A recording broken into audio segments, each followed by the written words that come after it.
بنیادوں پہ اب آگے چلنے کی ضرورت ہے. تو اس حوالے سے میں یہ عرض کروں گا کہ یہ ساری کنٹراڈکشن جو ہیں ان کو ریزالو کرنے کے لیے ہمیں تمام پولیٹیکل پارٹیز کے ہمارے آج میں سمجھتا ہوں کہ اکابرین موجود ہیں اور ہماری کمیونٹی بھی موجود ہے. تو میں یہ گزارشات کے ساتھ ساقی صاحب، جو یہ حفیظ صاحب اور خاص طور پہ آج میرے سیکرٹری صاحب نے جو پرفارم کیا، وائس پریزیڈنٹ صاحب کو،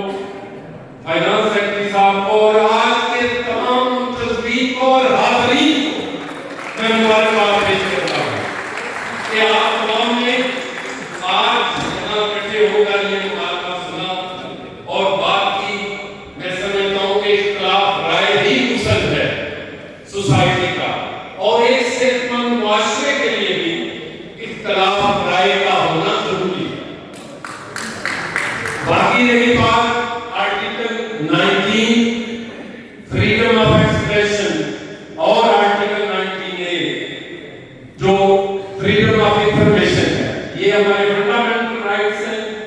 ان حوالے سے میں سمجھتا ہوں کہ ہماری کورٹس کو بھی ہم نے اپلائز کرنا ہے،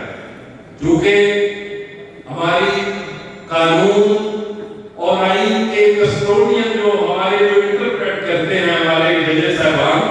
ان کو بھی ہم نے اپلائز کرنا ہے کہ یہ سارے جو آئین کے آرٹیکل ہیں یہ صرف کتابوں میں نہ رہیں